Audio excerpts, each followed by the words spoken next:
नमस्कार मित्रांनो, "तू रे माझा मितवा" मालिकेच्या आजच्या भागामध्ये ईश्वरी आता अर्णवला म्हणते, की "हो सर, खुश आहे मी आणि कधी ना कधीतरी लग्न करायचंच आहे ना, त्यामुळे आता त्याच्याबद्दल काय विचार करायचा? म्हणूनच जे काही आता घडतंय, जे अचानक घडतंय, परंतु तरीही आनंदी आहे मी. मस्त वाटतंय मला, हॅपी आहे मी." असं ती गालातल्या गालात हसतच बोलत असते. त्यावेळेला आता अर्णवला खरं तर तिच्या या बोलण्यामुळे खूप वाईट वाटतं. तो तिच्याकडे बघतच राहतो. आणि आता स्वतःही एक स्माईल देऊन म्हणतो, की "ठीक आहे, दॅट्स इनफ. मला एवढंच विचारायचं होतं, बाकी काही नाही. तू या निर्णयाने खुश आहेस का? एवढंच मला बघायचं होतं." असं ईश्वरीला तो म्हणतो आणि म्हणतो, ठीक आहे, चालेल, चल मी निघतो." असं बोलून तो आता तिथून निघत असतो. त्यावेळेला अर्णव आता स्वतःच्या गाडीची चावी घेऊन निघत असताना ईश्वरीच्याही मनात काहीतरी होत असतं. आता अर्णव निघताना ईश्वरी म्हणते, की "1 मिनिट सर." तेव्हा तो म्हणतो, की "हां मिस इंदोर." तेव्हा ईश्वरी म्हणते, की "अर्णव सर, तुम्ही मला सांगितलंच नाही." तेव्हा तो म्हणतो, की "काय?" ईश्वरी म्हणते, की "तुम्ही मला सांगितलंच नाही, की तुम्ही या निर्णयामुळे खुश आहात की नाही? तुम्ही हॅप्पी आहात की नाही? हेच काही बोललाचच नाहीत मला." तेव्हा मग अर्णव म्हणतो, की "मिस इंदोर, काय ना, माझ्याबद्दल बोलणं हे आताच गरजेचं आहे का? त्यामुळे नको बोलूस आता." असं ईश्वरीला तो म्हणतो आणि नंतर ईश्वरी जरा शांतच होते. तो ईश्वरीला म्हणतो, की "बरं मिस इंदोर, चल, तू आता घरीच चालली आहेस ना? मी तुला ड्रॉप करतो." असं तो तिला आता बोलतो आणि ईश्वरी अर्णव त्यापुढे काहीच बोलत नाहीत. अर्णव ईश्वरी गाडीमध्ये असताना आता अर्णव सांगतो, की "ईश्वरी, म्हणजेच मिस इंदोर, तुझं घर आलं." ईश्वरीचं लक्षच नसतं आणि त्यावेळेला ती कशात तरी बिझीच असते, म्हणजे विचार करत असते. तेव्हा अर्णव म्हणतो, की "मिस इंदोर, काय झालं? अगं तुझं घर आलं. तू कुठे हरवली आहेस आणि कसला विचार करते आहेस?" तेव्हा ती म्हणते, की "तुमचा." अर्णव विचारतो, "माझा?" आणि त्याला थोडासा सुखद धक्काच बसतो. ईश्वरी म्हणते, की "हो, तुमचाच विचार करते. म्हणजे तुम्ही मला माझ्या म्हणजे ऑफिसपर्यंत येऊन विचारलंत, की तू आनंदी आहेस की नाही या निर्णयाने ॲज अ फ्रेंड या नात्याने. परंतु मी तुम्हाला विचारलं, तर तुम्ही मला त्याचं काही उत्तरच दिलं नाही आहे. तुम्ही काहीच बोलला नाही आहेत." तेव्हा मग अर्णव म्हणतो, की "मिस इंदोर, जाऊ दे ना, त्याने काय फरक पडतो?" तेव्हा ईश्वरी म्हणते, की "अच्छा, म्हणजे तुम्ही मला विचारायचं आणि मी तुम्हाला सगळं खरं-खरं सांगायचं. परंतु जेव्हा तुम्हाला मी विचारणार, तेव्हा तुम्ही मला काहीच सांगितलं नाही. हे बरं नाही आहे हां." असं ती आता अर्णवला अगदी रुसतच म्हणते. तेव्हा ती म्हणते, की "म्हणजे कसं आहे ना, आता तुम्ही मला विचारलं, उद्या तुम्ही मला म्हणाल, की 'हो, मिस इंदोरने मला काही विचारलंच नाही आणि मी तुम्हाला काही विचारलं नाही.' याचं गिल्ट तुम्ही फ्रेंड बनून परत माझ्याच माथ्यावर फोडणार, की 'मिस इंदोर, तू मला काही विचारलंच नव्हतं किंवा मी तुला काही सांगितलंच नव्हतं.' हे सगळं ना मला नंतर ऐकायचं नाही आहे. त्यामुळे आता काही प्रश्नच नाही आहे, तुम्ही मला सांगा." तेव्हा अर्णव आता तिच्याकडे बघून हसत असतो आणि नंतर म्हणतो, की "मिस इंदोर, ठीक आहे ना, माझ्यासाठी तू आनंदी आहेस हे इम्पॉर्टंट आहे आणि तसंही नंतर हे सगळं विचारण्यासाठी किंवा बोलण्यासाठी आपली मैत्री थोडीच राहणार आहे." तेव्हा मग आता ईश्वरी त्याच्याकडे बघतच राहते आणि म्हणते, की "काय? आपली मैत्री राहणार नाही म्हणजे?" तेव्हा ईश्वरीला तो म्हणतो, की "नाही गं, म्हणजे असंच असतं ना, आपली एखादी मैत्रीण असते, तिचं लग्न होतं आणि त्यानंतर हळूहळू कॉन्टॅक्ट्स कमी होत जातात. असंच असतं ना जनरली, म्हणून मी म्हणालो, बाकी काही नाही." तेव्हा ईश्वरी म्हणते, की "नाही, नाही, असं ना अजिबातच होणार नाही आहे. तुम्ही अजिबातच विचार करू नका. म्हणजे काय ना, तुम्हाला असं वाटत असेल, की माझं लग्न झालं आणि तुम्हाला माझ्यापासून सुटकारा मिळाला, तर ते असंच होणार नाही आहे बरं का, नामुमकिन. म्हणजे माझी ही बडबड आणि माझा हा त्रास आहे ना, तो तुम्हाला कायम झेलावा लागणार आहे." तेव्हा आता ईश्वरीकडे तो अगदी हसतच बघायला लागतो आणि म्हणतो, की "मिस इंदोर, म्हणजे ना, मी तुझं जे काही नाव ठेवलं आहे ना, ते अगदी योग्यच आहे, मिस बडबड." तेव्हा मग ईश्वरी म्हणते, की "हो, मी पण तुमचं जे काही नाव ठेवलं आहे ना, ते पण अगदी योग्य ठेवलं आहे, मिस्टर भडकूचंद." आता दोघंही एकमेकांकडे बघून हसायला लागतात. मग आता ईश्वरी म्हणते, की "पण मी खरं सांगू का अर्णव सर तुम्हाला एक गोष्ट, की तुम्ही ना खरंच भडकूचंद नाही आहात. तुम्हाला एक मी मोलाचा सल्ला देऊ का?" तेव्हा अर्णव म्हणतो, की "बोल आता." तेव्हा ईश्वरी म्हणते, की "कसं आहे ना, मला असं वाटतं, की तुम्ही हा जो काही भडकूचंदचा कोट घालून फिरत असताना, तो कोट ना आता कायमचा तुम्ही उतरवून टाका. कारण तुम्ही तसे नाही आहात हे मला आता समजलं आहे. कायम दुसऱ्याच्या मनाचा विचार करणारा, दुसऱ्याच्या मनात काय सुरू आहे हे जाणणारा, त्याप्रमाणेच प्रत्येकाचं मन जपणारा, प्रसंगी स्वतःचंही मन दुखावणारा असे आहात तुम्ही." मग ईश्वरी म्हणते, की "यासाठी तुमचं एक वेगळं नाव आहे बरं का?" अर्णव विचारतो, की "कोणतं?" तेव्हा ईश्वरी म्हणते, की "चिंटू." आता अर्णव बघायलाच लागतो आणि ती म्हणते की हो बरोबर, आजीचा आणि अंजलीताईंचा चिंटू जो खरंच खूप निरागस आहे आणि सगळ्यांना मदत करण्यासाठी नेहमी पुढे असतो, असं म्हणून आता अर्णव तिच्याकडे बघतच राहतो. त्यानंतर मग ईश्वरी म्हणते की अर्णव सर, मी तुम्हाला एक सांगते, म्हणजे बघा तुम्हाला पटतं तर, कारण काय ना, तुम्ही असे आनंदी असला ना की चांगले दिसता. तुम्हाला तो भडकूचंचा चेहरा अजिबातच सूट होत नाही. तुम्ही असे कायमच आनंदी राहा, दुसऱ्यांना आनंदी ठेवणार आणि तुम्ही स्वतःही आनंदी राहा, असं ईश्वरी आता त्याला सांगत असते. त्याच वेळेला मग आता अर्णव हा तिच्याकडे बघतच राहतो आणि ते म्हणते की चला, काय ना, माझी बडबड काहीच थांबायची नाही.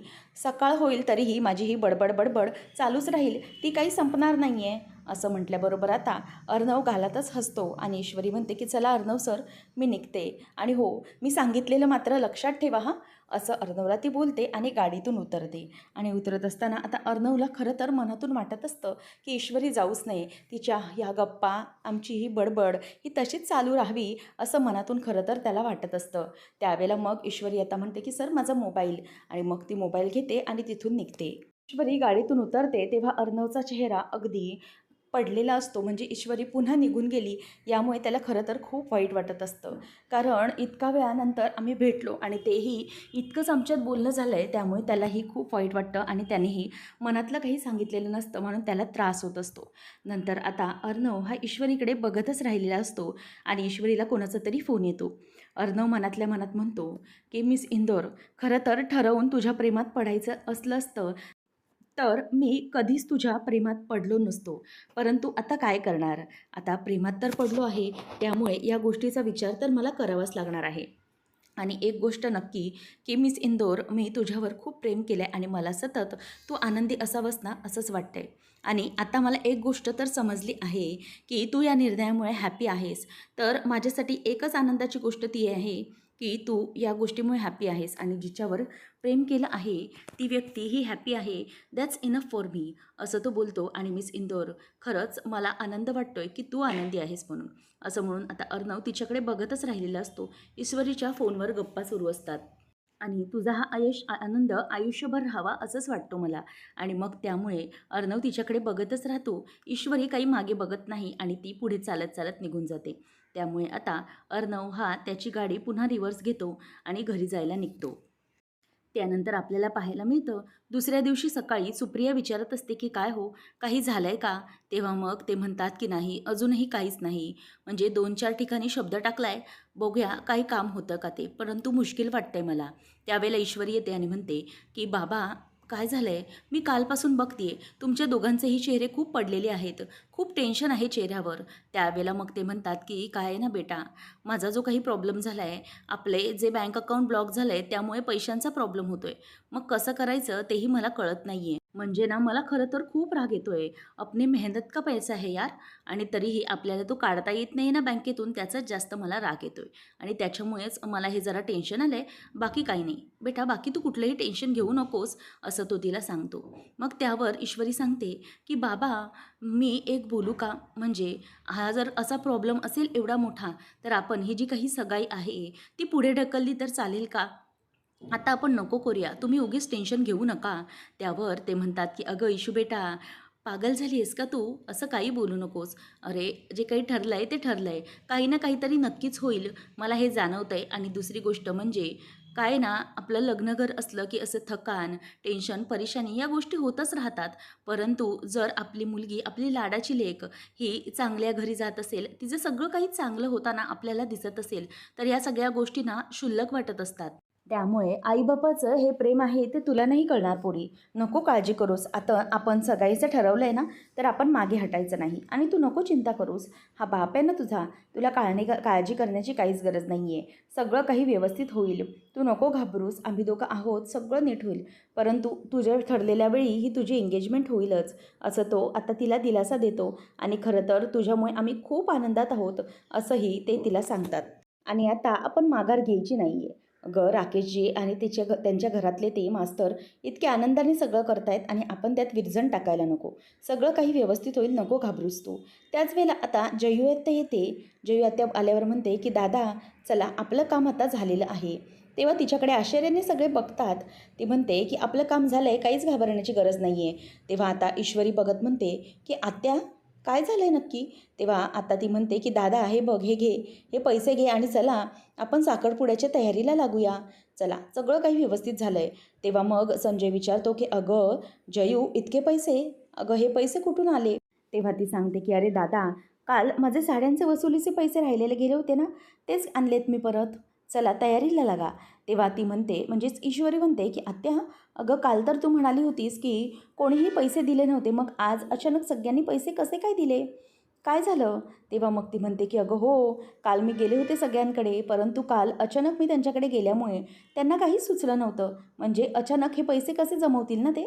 मग आज सकाळी सगळ्यांनी जमवाजमव करून ठेवली होती, म्हणून मग मी पटकनी त्यांच्याकडे गेले आणि पैसे घेतले आणि इथे आले. माझी उधार पण फिटली, आता सगळं काही व्यवस्थित झालं. दादा आता आपल्याला थांबणं गरजेचं आहे, थांबणं गरजेचं नाही बरं का. आपल्याला लवकरात लवकर तयारीला लागलं पाहिजे. या पैशांची सुरुवात कर आणि मग बघ आपल्याला अजून राकेशजींसाठी अंगठी, दोघांसाठी कपडे, सगळ्या गोष्टी घ्यायच्या आहेत. त्यामुळे आता थांबून गरज नाही आहे. आता सगळ्या गोष्टींची सुरुवात आपल्याला करावीच लागेल, असं ती आता सांगायला लागते. त्यानंतर मग तो म्हणतो की हो हो, घाई करायचीच आहे आता, सगळं काही आता उरकूनच टाकायचं आहे.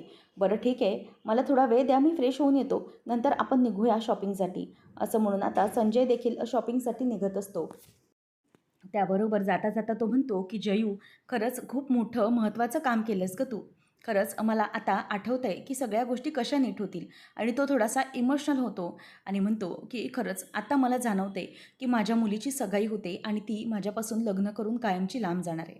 तेव्हा मग त्यावर लगेच ईश्वरी म्हणते की बाबा, मग तो म्हणतो की बरं ठीक आहे, आता तयारीला लागूया. जयू म्हणते की हो, आता इमोशनल व्हायला पण वेळ नाही आहे बरं का दादा, चल लवकर. असं म्हणून ती त्याला आता निघायला सांगते. आणि ईश्वरी म्हणते की आत्या दमली असशील ना तू, बस इथे, मी तुझ्यासाठी गरम गरम चहा करते. आणि तीही आतमध्ये निघून जाते. त्यावेळेला मग आता जयू म्हणते की चल सुप्रिया, अगं उभी काय आहेस, कामाला लागूया. तेव्हा सुप्रिया म्हणते की एक मिनिट इथे थांबा. तेव्हा मग ती तिचा हात बघते आणि म्हणते की तुमच्या ह्या हातातल्या बांगड्या कुठे आहेत. त्यावर आता जयू आत्या म्हणते की बांगड्या. तेव्हा ती म्हणते की कळलं आहे मला, या बांगड्या तुम्ही विकून हे पैसे आणलेत ना, खरं खरं सांगा. त्यावेळेला मग ती म्हणते की अगं काय त्याच्यामध्ये, अगं तुला कळत नाही आहे का, या बांगड्या मी विकल्या म्हणजे काय, अगं गरज आहे ना आपल्या घराला पैशाची, मग ते केलं तर काय झालं. त्यावर आता सुप्रिया म्हणते की हो, परंतु तुम्हाला बांगड्या विकण्याची काय गरज होती. तेव्हा ती म्हणते की अगं या मुलींसाठी नाही करणार तर कोणासाठी करणार मी सांग ना. म्हणजे माझी इशू माझी किती मदत करत होती. पतपेढीचं लोन फेडायचं होतं तेव्हा पोरीने दिवस रात्र मेहनत केली आणि माझं लोन फेडलं. त्याच्यावर तिच्यावर किती संकट आली होती, परंतु पोरीने हार मानली नाही. तिला माझीच मदत करायची होती आणि तिने सगळी माझी मदत केली. मग मला सांगा तर सुप्रिया, यावेळेला तिला माझी गरज आहे तर मी तिला मदत करणार नाही का. असं अजिबात होणार नाही आहे. आणि जर मी आज काही मदत करू शकली नसती ना, तर माझं जीवाने मला खूप खाल्लं असतं, मला खूप त्रास झाला असता जर मी काही आता केलं नसतं माझ्या घरासाठी तर. आणि यांच्याशिवाय मला आहे तरी कोण गं. तेव्हा सुप्रियाचं मन अगदी भरून येतं. आपल्या लेकीवर भरभरून प्रेम करणारी तिची आत्या आणि आपली ही लाडकी नणंद, आपला विचार करणारी, आपल्या मुलीला कुटुंबाला जीव लावणारी, म्हणून आता ती पटकन तिला जवळ घेते. आणि मग सुप्रियाला ती जवळ घेतल्यानंतर जयूलाही खूप बरं वाटतं. तर दुसरीकडे राकेश हा नाश्त्यासाठी एकटाच बसलेला असतो. तेवढ्यातच तिथून अर्णव येतो आणि म्हणतो की हे काय जिजू, तुम्ही सकाळी सकाळी नाश्त्याला इथे एकटेच बसलेले आहात, बाकीचे सगळे कुठे गेले. त्यावेळेला मग तो म्हणतो की अरे अर्णव, हो एकटाच बसलोय, बाकीचे सगळे तुझ्या साखरपुड्याच्या तयारीमध्ये बिझी आहेत. तुझा साखरपुडा आता लवकरच येतोय ना, त्यामुळे त्या तयारीमध्ये ते बिझी राहिलेले आहेत. त्यावेळेला आता पटकन तो म्हणतो की हो, आणि त्यालाही नाश्ता दिला जातो. त्याचबरोबर अर्णवला आता तो विचारतो की हे काय अरे अर्णव, उद्या तुझी एंगेजमेंट आली आहे आणि तू तू आजही ऑफिसला जातो आहेस आदल्या दिवशीही. तेव्हा तो म्हणतो की हो बरोबर जातो आहे. मग त्याला तो विचारतो की अरे तसं नाही, म्हणजे उद्या तुझी एंगेजमेंट आहे आणि भरपूर तयारी करण्याची बाकी आहे आणि त्यावर तू घरात असायला हवं होतंस ना. त्यावर आता लगेच अर्णव म्हणतो की तसं नाही जीजू, म्हणजे मी इथे असण्यापेक्षा बाकीचे लोक आहेतच की, आकाश आहे, मामा आहे, बाकीचे सगळे आहेत, ते करतीलच की तयारी. म्हणजे अगदी मीच इथे असण्याची काहीच गरज नाही आहे. त्यावेळेला मग आता लगेच राकेश म्हणतो की नाही अर्णव, ही चिटिंग झाली. म्हणजे मला एकच गोष्ट कळते की जर तुझा साखरपुडा असला पाहिजे तर तुला आनंदी असायला हवं ना. आणि तुझ्या चेहऱ्यावर बघ कसा चेहरा पडलेला दिसतोय, जसं तुला या साखरपुड्याबद्दल अजिबातच आवडलेलं नाही आहे असा चेहरा दिसतोय तुझा, अगदी पडल्यासारखा. त्यावर लगेच आता अर्णव म्हणायला लागतो की नाही नाही जिजू, म्हणजे तसं काही नाही आहे. ॲक्च्युली काय ना, रात्री माझी झोप झाली नसेल ना म्हणून तसा चेहरा वाटतोय, बाकी काही नाही. बाकी मी अगदी ओके आहे आणि मला कुठल्याही प्रकारचं काहीच टेन्शन नाही आहे. सगळं व्यवस्थित आहे, डोंट वरी. आणि मी आनंदी आहे, हॅपी. तेव्हा मग आता लगेच तो म्हणतो की हो हो अर्णव, अरे तू आनंदी असायलाच हवं. परंतु तुला मी एक सल्ला देऊ का? बघ म्हणजे जिजू या नात्याने मी तुला सांगतो, कसं आहे ना, काही झालं तरीही आपल्याला काही गोष्टींबद्दल आपण अगदी 30-30 मतं करून तयार ठेवलेली असतात. म्हणजे आपण एखाद्या व्यक्तीबद्दल किंवा कुठल्या तरी घटनेबद्दल बायस असतो. मग तीच घटना आपल्या डोक्यामध्ये असते. त्यामुळे ना आपण नवीन काही स्वीकारायला तयारच होत नसतो. म्हणूनच माझं तुला हेच म्हणणं आहे की तू आता त्या गोष्टीबाबत असा विचार करू नकोस. आणि त्याने काय होत राहतं तर त्याने आपल्यालाच टेन्शन येत राहतं. आपलीच तब्येत त्यामुळे बिघडत राहते आणि आपली मनस्थितीही खचते. त्यामुळे आता आपण एक गोष्ट करायला हवी, ती म्हणजे जो काही नवीन बदल होतोय ना त्यामध्ये आपण स्वीकारायला हवं आणि सगळं काही व्यवस्थित होईल, डोंट वरी. सगळं नीटच होणार आहे. त्यामुळे मी तुला एकच सल्ला देईन की तू या सगळ्या गोष्टींचं आता टेन्शन घेऊ नकोस, सगळं होईल व्यवस्थित. आणि तुला एक सांगायचं झालं तर मला असं वाटतं ना, लग्नानंतर लावण्या आणि तू दोघंजणही ना खूप सुखामध्ये नांदणार आहात. आणि अशी अनेक जोडपी पाहिली पण आहेत रे मी, की जी जोडपी आहेत ना, ज्यांना अगोदर काहीच वाटत नसतं परंतु लग्नानंतर अगदी वेड्यासारखी एकमेकांवर प्रेम करतात ती. असं म्हटल्यावर अर्णव आता गप्पच बसतो आणि तो काहीच बोलत नाही. त्याबरोबर आता वल्लरी येते आणि म्हणते की हो हो हो, अगदी योग्य बोललात तुम्ही जावई बापू, मलाही तुमचं हे म्हणणं पटलंय बरं का. बरं अर्णव, ऐकलंस का रे, उद्या साखरपुड्याचा मुहूर्त आहे, तो सकाळी 10 वाजताच आहे बरं का. त्यामुळे सगळी तयारी करायला हवी. आता हे बोलल्यानंतर पुन्हा एकदा अर्णवचा चेहराच पडतो. नंतर आता राकेश पटकन बोलतो की काय 10 वाजता? तेव्हा वल्लरी म्हणते की हो 10 वाजताच. काय झालं? म्हणजे आता जावई बापू तुम्ही असं मला बोलू नका हां, की हो मला कामच आहे, मला जमणारच नाही आहे, अशी कारणं नको आहेत. अहो घरातलं आहे फंक्शन, त्यामुळे तुमची सगळी कामं बाजूला ठेवा आता. तेव्हा लगेच राकेश म्हणतो की हो हो, अजिबात काळजी करू नका मामी, मी ही जी काही कामं आहेत ना ती बाजूला ठेवणार. अहो आमच्या मेव्हणे साहेबांचं साखरपुडा आहे म्हटल्यावर मी असायलाच हवं ना, बरोबर की नाही? त्यामुळे माझ्या लाडक्या मेव्हण्यासाठी मी तिथे हजर असणारच आहे. माझी हातातली सगळी कामं मी बाजूला ठेवेन आणि तिथे हजर राहीन. तेव्हा मग ते ऐकल्यावरती वल्लरी खूपच खुश होते आणि म्हणते की हो, फायनली आपल्या अर्णवचा साखरपुडा आता होत आहे. त्याचबरोबर आता लगेच राकेश म्हणतो की चला, म्हणजे उद्या सकाळचा मुहूर्त निघाला आहे. अर्णव शेठ, चला तुम्ही आता लवकरात लवकर तयारी करा. उद्या तुमचं आयुष्य पूर्णपणे बदलून जाणार आहे आणि अभिनंदन पुन्हा बरं का, असं राकेश त्याला बोलतो. आणि त्यानंतर तोही थँक्यू असं बोलतो आणि तिकडून ऑफिससाठी आता लगेच निघतो. पुढे त्याच्या मनावर आता काहीही चांगलं नसतं. म्हणजे त्याला खरं तर या सगळ्या गोष्टीने त्रासच होत असतो, परंतु काय करणार असा विचार करत असतो. तिथून आता निघून गेलेला असतो. आणि त्यावर राकेश विचार करतो की आता काय करायला हवं. उद्या माझा पण सकाळी साखरपुडा आहे असं सासरेबुवा बोलत होते. मग मला असं केलं पाहिजे की काहीतरी झोल नक्कीच केला पाहिजे. हा टाईम बदलण्यासाठी काहीतरी झोल केलाच पाहिजे मला, असा विचार तिथे आता राकेश करत असतो. त्यावेळेला मग मामी विचारते की काय हो जावई बापू, काय झालं, कोणता विचार करताय तुम्ही? त्यावर तो म्हणतो की नाही हो, म्हणजे विचार हा करत होतो की उद्या जे काही काम असेल ते मला जरा दुसरीकडे दिलं पाहिजे किंवा त्या कामामध्ये काहीतरी बदल केला पाहिजे, हाच विचार करत होतो मी, बाकी काही नाही. उद्या सगळं कसं करायचं याचाच विचार, याचंच मॅनेजमेंट डोक्यामध्ये सुरू होतं, असं तो मामीला बोलून दाखवत असतो. त्यानंतर आपल्याला पाहायला मिळतं की सुप्रिया ही टेन्शनमध्ये असते, कारण संजय हा राकेशशी बोलत असतो की हरकत नाही, म्हणजे काय ना, उद्याचा मुहूर्त आहे तो ठीक आहे, सकाळी काय किंवा दुपारी काय हरकत नाही, उद्या होतं आहे ते महत्त्वाचं. आणि हो, उद्या दुपारी 1:30 वाजताच आहे ना मुहूर्त, मग ठीक आहे, काहीच हरकत नाही, थोड्या वेळानंतर होईल, काहीच प्रॉब्लेम नाही. तेव्हा तो म्हणतो की हो म्हणजे सकाळी केलं असतं, परंतु बाबा मला ना नेमकं काहीतरी काम आलं आणि म्हणूनच मी हे सगळं तसंच ठेवलं. कारण ना काम महत्त्वाचं असं वाटतं मला, कामाप्रती निष्ठा ही तुटली नाही पाहिजे. तेव्हा तो म्हणतो की हो हो नका काळजी करू, अगदी योग्य आहे तुमचं. त्याबरोबर तो म्हणतो आणि म्हणजे ना सहाने मास्तर पण गावावरून येत आहेत ना, मग ते येईस्तोवर थोडा वेळ लागेलच. शिवाय काय ना की सध्या पावसा पाण्याचे दिवस आहेत, मग थोडा वेळ लागणारच. तेव्हा लगेच तो म्हणतो की हो हरकत नाही, येऊ द्या त्यांना, आपण 1:30चा उद्या मुहूर्त घेऊ. त्यावेळेला राकेश खुश होतो आणि म्हणतो की अरे वा, चला आता मला दोन्हीकडचे साखरपुड्याचे मुहूर्त भेटणार. इथलंही काम झालं आणि तिथलंही काम झालं. फायनली माझ्या इंदोरी जिलेबीच्या हातामध्ये माझ्या नावाची अंगठी येणार आणि ती कायमची आता माझी होणार आहे. असं म्हणून राकेश आता मनातल्या मनात खूपच खुश होत असतो आणि म्हणतो की इथे आता या अर्णवचा पण साखरपुडा होणार आहे. सगळं कसं अगदी माझ्या मनासारखं चाललं आहे, बढिया, असं म्हणून तो खूपच आता इथे खुश होत असतो. आणि नंतर अंजली ही टेन्शनमध्ये असते. ती इथून तिथे नुसत्या फेऱ्या मारत असते. तिला खरं तर खूप काळजी वाटत असते.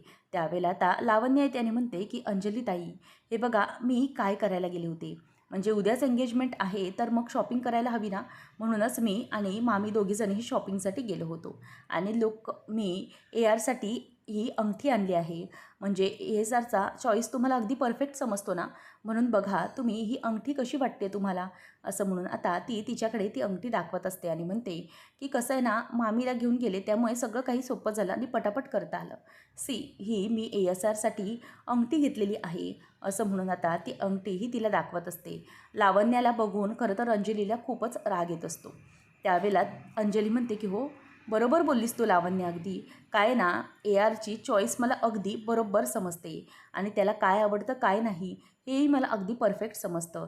त्याबरोबर आता लावण्य म्हणते की मला कळतं आहे तुम्हाला काय बोलण्याचं, म्हणजे तुम्हाला काय बोलायचं आहे ते मला चांगलंच समजतं आहे. त्यावर आता लावण्य म्हणत असते की पण काय ना ताई, तुमचा हा जो काही गैरसमज आहे ना, तो लवकरात लवकर दूर होणार आहे. कारण मी ARसाठी परफेक्ट आहे आणि थोड्या दिवसानंतर ते तुम्हाला पटेलच की मी जे काही ठरवलं आहे किंवा आजीने जे काही ठरवलं आहे ते ARसाठी अगदी परफेक्टच होतं. हे तुम्हाला काही दिवसांनी जाणवेलच नक्की. ठीक आहे, मी आजीला एंगेजमेंट रिंग दाखवून आली. असं म्हणून ती आता रिंग घेऊन जात असते. तेवढ्यातच तिथे आता अंजली म्हणते की एक मिनिट, मला जरा सांग लावण्या, की इतके दिवस तू तुझ्या कुठेही मामाचा किंवा मामीचा उल्लेख केला नाहीस, म्हणजे ते इथे राहतात वगैरे कधी बोलली नाहीस. तेव्हा तिला धक्का बसतो आणि ती लगेच आता वल्लरीकडे बघतच राहते. त्यावेळेला अंजली म्हणते की काय गं, काय झालं? म्हणजे आमच्याशी इतके दिवस तुम्ही कॉन्टॅक्टमध्ये आहात, तेव्हा तूही बोलली नाहीस किंवा तुझ्या आईने कधी उल्लेख नाही केला तुझ्या इथल्या मामाचा, जो कधी मुंबईत वगैरे राहतो. त्यावेळेला ती म्हणते की ओ, नसेल केलं, म्हणजे तशी वेळही आली नसेल, मग नसेल सांगितलं. आणि आत्ताही मला असं वाटलंच नव्हतं की मामाबद्दल बोलेल, परंतु ठीक आहे ना, आता आहे माझा मामा आणि तो राहतो इथे, तर त्याला काय करणार. वेट, मी आजीला दाखवून आले. असं म्हणून ती जाते. तेव्हा मग आता मामी म्हणते की अंजली, अगं तू कशाला विचार करतेस इतका, मला हेच गोष्ट कळत नाही आहे. तू या गोष्टीचा इतका का विचार करतेयस, तुला कळतंय का?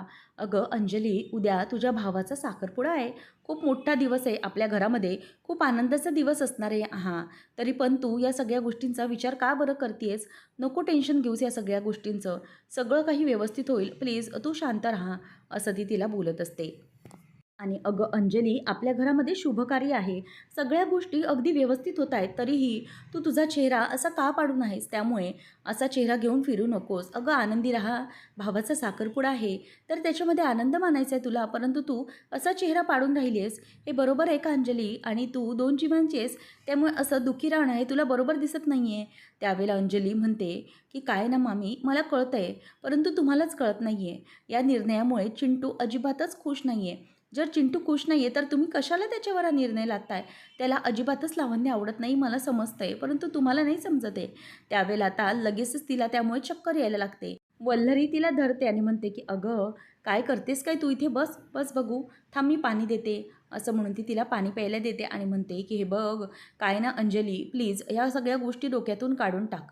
तुझ्या भावाचं भलंच होणार आहे असा विचार कर तू, त्याशिवाय काही नाही. कारण तू आता आनंदी राहायला हवंस, तू 2 जीवांची आहेस. अजिबात या गोष्टीचा काही विचार करू नकोस. वल्लरीला ती विचारते की मामी मला सांग, पण लावण्यला तुला सून करून घ्यायची इतकी घाई का लागली आहे? तेव्हा ती म्हणते की मला एकच गोष्ट कळते की आपल्या अर्णवला लावण्यापेक्षा दुसरी मुलगी भेटू शकत नाही, म्हणून मी हे सगळं करते, असं ती तिला खरंच सांगते. आता अंजली पुन्हा त्याच गोष्टींचा विचार करायला लागते. अर्णव त्याच्या रूममध्ये असतो आणि तो ईश्वरीचे फोटोज बघत असतो. ईश्वरीचे फोटोज बघत असताना त्याला तिची खूप आठवण येत असते. एक एक फोटोज बघत असताना त्या फोटोमागच्या आठवणी त्याला आठवत असतात. आणि नंतर कशाप्रकारे ईश्वरी ही क्लाउड किचनमध्ये असताना म्हणजे त्याच्याबरोबर गप्पा मारत होती आणि नंतर अर्णव आणि ईश्वरी हे दोघंजणही जेव्हा ईश्वरी त्याला सगळं सांगते तेव्हा ते त्याला आठवतं की मी हॅप्पी आहे. परंतु आता तुम्हाला माझी आठवण आली आहे, तेव्हा कुठे होता हा माझा मित्र? जेव्हा मला टेन्शन आलेलं, कोणाशी तरी शेअर करायचं होतं, तेव्हा माझा मित्र कुठे होता? त्यानंतर ईश्वरी त्याला सांगते, की "हो, खरी गोष्ट आहे ही की मला या गोष्टीचा विचार करायचा आहे." आणि ते सगळं त्याला आता आठवत असतं. पुढच्या भागामध्ये आपल्याला पाहायला मिळतं, की लावण्य आणि अर्णवची एंगेजमेंट असते. त्यावेळेला आता राकेश हा फोटो काढत असतो, परंतु हे सगळं खरं तर अंजलीला अजिबातच बघवत नसतं आणि राकेश हा आनंदी असतो. आता लावण्या ही त्याचा हात स्वतःच्या हातामध्ये मागते, की "ए यार." आणि मग तोही काही न विचार करता तिचा हात घेतो आणि सुरुवातीला तिच्या हातामध्ये अंगठी घालतो. आणि अंगठी घालत असताना आता तिचे मामा-मामी हे मागे उभे असतात. अर्णव हा तिच्या हातामध्ये आता अंगठी घालतो. त्यानंतर लावण्य पण अर्णवचा हात घेते आणि त्याच्या हातामध्येही ती आता अंगठी घालते. ईश्वरीला मात्र इथे रडू येत असतं. ती विचार करत असते, की हे काय होतंय माझ्याबरोबर? म्हणजे हे जे काही घडतंय ते खूप अजीब आहे. आता अर्णवचा हात घेऊन लावण्या पण त्याच्या हातामध्ये अंगठी घालते आणि म्हणूनच आता फायनली सगळेजण टाळ्या वाजवतात. दोघांचाही साखरपुडा इथे आता झालेला असतो आणि ईश्वरी हे नाव अर्णवच्या मनातून कायमचं काही जायला तयार नसतं. साखरपुडा होत आहे तरीही. ईश्वरी डोळे पुसत म्हणते, की हे माझ्यासोबत काय होतंय? मला असं का वाटतंय, की या निर्णयामुळे मी खुश नाही आहे. म्हणजे मला दुःखी असल्यासारखं का वाटतंय? अजीब वाटतंय काहीतरी. असं आता ईश्वरी स्वतःच्याच मनाशी बोलत असते आणि खरंच आता ईश्वरीला तिच्या मनातलं समजेल का? म्हणजे तिचं अर्णववर प्रेम आहे हे तिच्या लक्षात येईल का? हे पाहणं रंजक ठरेल. अशाच अपडेटसाठी आताच आपल्या चॅनलला सबस्क्राईब नक्कीच करा. धन्यवाद.